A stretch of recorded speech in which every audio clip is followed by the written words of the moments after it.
안녕하세요. 라이트하우스입니다. 최근 정부의 부동산 규제 정책들이 연이어 발표되고 아파트 거품에 대한 사람들의 인식이 점점 짙어지면서 거래량이 많이 감소했는데요. 이 틈을 타서 요즘 저렴한 소형 아파트로 둔갑하여 한창 기승을 부리고 있는 도시형 생활주택에 대해 같이 알아보시겠습니다. 2009년 5월 주택법이 개정되면서 탄생하게 된 도시형 생활주택은 전용면적 85제곱미터 이하 300세대 미만의 공동주택으로 당시 1, 2인 가구의 증가에 대비하여 신속하고 저렴하게 주택을 공급하기 위해서 정부에서 적극 장려했던 주택입니다.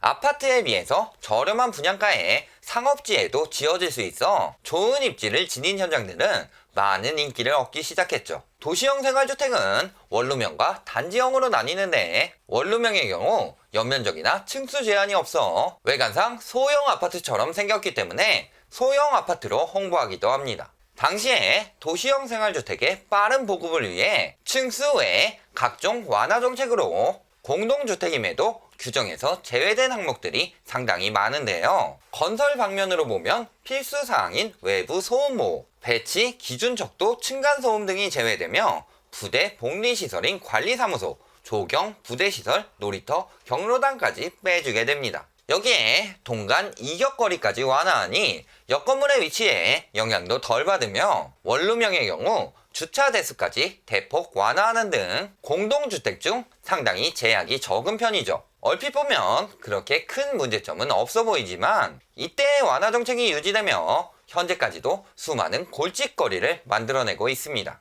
우선 건축 구조상 문제점 중 첫 번째로 주차 문제를 꼽을 수 있습니다. 분양 현장 조감도를 보면 우리가 생각하는 주상복합처럼 1층 상가로 조성하기보다 필로티 구조를 통해 주차 공간을 확보하느라 급급합니다. 땅을 파는데 비용이 많이 들어가기 때문에 설계부터 지하 주차장을 깊게 파는 대신 1층 필로티를 통해 주차 공간을 많이 확보하는 거죠. 기계식 주차장으로 주차 공간을 확보할 수 있지 않냐고 하시는 분들도 있을 텐데요. 실제 기계식 주차장은 주차 및 출차에 많은 시간이 소요되기 때문에 바쁜 출근 시간에 한참을 기다려야 하는 상황이 생기게 되죠. 그러니 건물에 있는 기계식 주차장을 이용하기보다 주변 골목에 불법 주차를 하면서 인근 갓길을 점거하는 방법을 선택하는 사람들이 늘어나고 이로 인해 이웃 주민들까지 피해를 입는 현실입니다. 게다가 주차 문제는 화재와도 상당히 밀접한 관련이 있는데요. 화재 시 골목 불법 주차들 때문에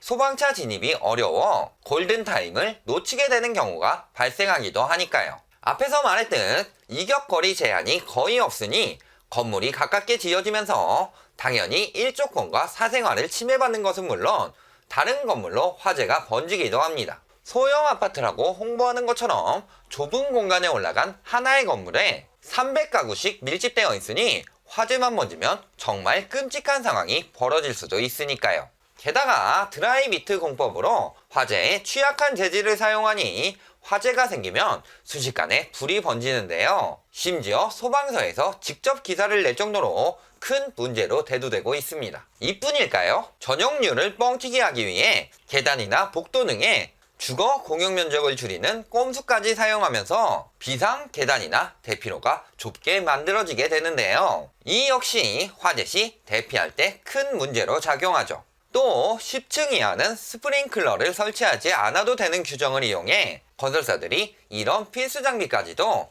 비용 절감 차원에서 빼버리기까지 합니다. 이로 인해 예전에 의정부에 있는 도시형 생활주택에서 불이 옮겨붙으며 대참사가 벌어져 많은 사상자가 발생하는 안타까운 상황이 벌어지기도 했죠. 이런 주차 문제, 일조권 문제, 화재 문제 등 실거주가 살기에 여건이 좋지 않기 때문에 환급성 역시 많이 떨어질 수밖에 없습니다. 여기에 이런 완화 정책으로도 부족해 불법 행위까지 서슴지 않는 현장들도 많은데요. S도생은 서귀포시로부터 불법 시공에 대해 자진 철거 및 원상복구를 통보받았다고 합니다. 주택법상 전용 30제곱미터 이상 원룸형 도시형 생활주택의 경우 원칙적으로 공간을 2개까지만 나눌 수 있는데 시행사가 허가는 2개로 받아놓고 준공 후에 몰래 3개의 공간으로 불법 시공을 했다가 적발된 것이죠. 실제 모델하우스를 보더라도 주택법에 대해 빠삭하지 않은 대부분의 수분양자들은 이런 불법 시공이 있었다는 사실을 알 길이 없고 아무것도 모른 채 분양을 받았지만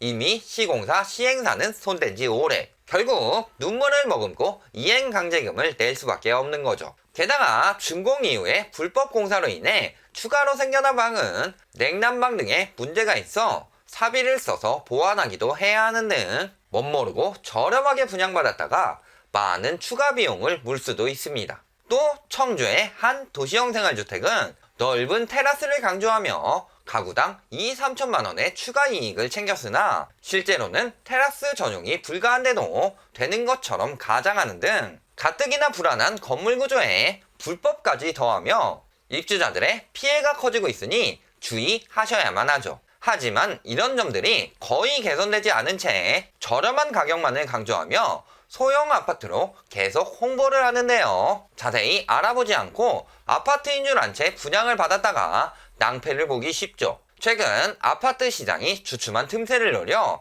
다시 활개를 치면서 아파트를 가장한 분양 수법을 사용하지만 조감도를 보면 대부분 나홀로 건물로 우리가 알고 있는 아파트가 아니니까요.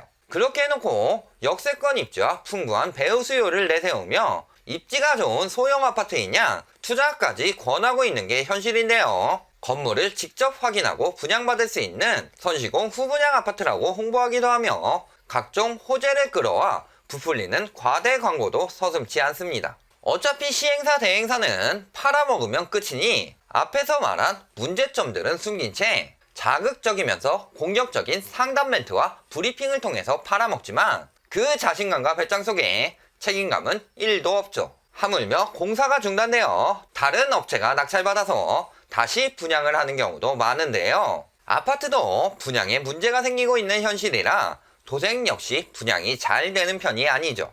일부러 분양률을 속이는 등 어떻게든 팔아먹으려 애쓰지만 결국 분양이 안 되면 수분양자들을 나몰라라 팽개친 채 또다시 중단되는 경우도 허다하고요. 하다못해 상가 건물 짓던 것도 도시형 생활주택으로 용도를 변경하는 등 안되면 속여서 도생으로 팔겠다는 시행사들의 더러운 마음가짐으로 인해 현장이 수년 동안 가다 서다를 반복하면서 수분양자들은 피눈물을 흘리고 있습니다. 이런 과거의 이력들을 새롭게 분양 상담 온 사람들에게 알려주지 않으니 도시형 생활주택 분양은 한번 잘못 밟았다가 그냥 골로 갈 수 있는 지뢰밭이 따로 없는 거죠. 실거주가 아닌 투기 수요들을 위해 확정 수익이나 10년 동안 임대 수익을 보장하는 등 임대가 안 맞춰질 경우를 대비해 놓은 척을 하지만 어림 반푼어치도 없는 소리입니다. 대부분의 현장이 자금 여력이 많지 않은 편이라 운이 좋아서 부도 안 나서 준공까지 갔다고 쳐도 임대 보장을 할 수 있는 여력이 없으니까요. 게다가 이런 내용들은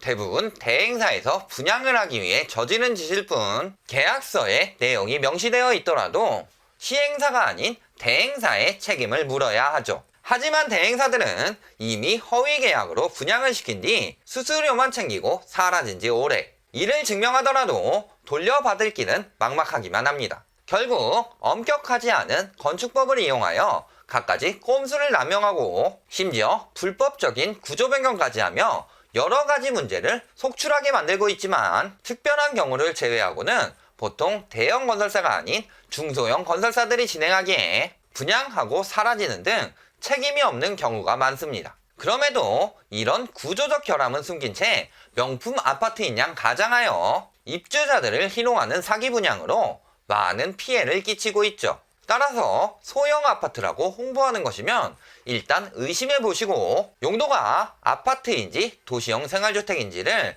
정확히 확인하는 등 미리미리 대비가 필요합니다. 결론을 말씀드리겠습니다. 도시형 생활주택의 장점이라면 상업지역에 들어갈 수 있는 좋은 입지와 여러가지 규정을 피해 저렴하게 분양받을 수 있는 메리트겠죠. 이렇게 빌라나 다세대처럼 아파트와 다른 점을 확실하게 언급해야 하지만 소형 아파트니 명품 아파트니 속여가며 마치 저렴한 가격으로 아파트를 분양받는 것처럼 눈속임을 하고 있습니다. 이런 허위 광고에 속아 계약서에 도장을 찍는 순간 여러 가지 문제점이 당신에게 몰려오게 될 것입니다. 하지만 당신을 꼬드겨 황금빛 미래를 그려주던 시행사와 대행사는 이미 각자 도생한 상태로 그 책임은 수분양자에게 돌아가죠. 최근에서야 규제 강화의 조짐이 조금씩 보이고 있지만 아직 한참 부족한 상태입니다. 더 이상의 장난질을 치지 못하도록 건축법 완화를 다시 거두거나 편법에 대한 처벌을 엄격하게 강화하는 등의 조치가 필요한 상황이죠. 특히 집이라는 것이 사람이 살기 위해 꼭 필요한 공간인 만큼 안전의 문제가 되는 점을 더욱 엄밀히 강화하여 안타까운 사고가 더 이상 일어나지 않도록 사전에 방지해야만 합니다. 그리고 도시형 생활주택의 홍보 역시 아파트와 엄격히 구분하여 모르고 분양받아 피해보는 사람들이 없도록 허위, 과장 광고에 대한 규정도 필요한 상황이고요. 미친 분양시장이 낳은 기형 아파트인 도시형 생활주택. 실상은 100% 미분양이 나기도 하는 등 잘 아는 사람들은 문제점을 인식하고 사지 않는 위험한 물건이죠. 좋은 입지의 아파트를 저렴한 가격에 마련했다고 생각했지만 실상은 소형 아파트로 둔갑한 도시형 생활주택일 수 있으니 항상 미리미리 확인하고 대비해서 피해를 입으시는 일이 없도록 당부드립니다. 오늘 영상이 도움이 되셨다면 좋아요, 구독, 알림 부탁드립니다.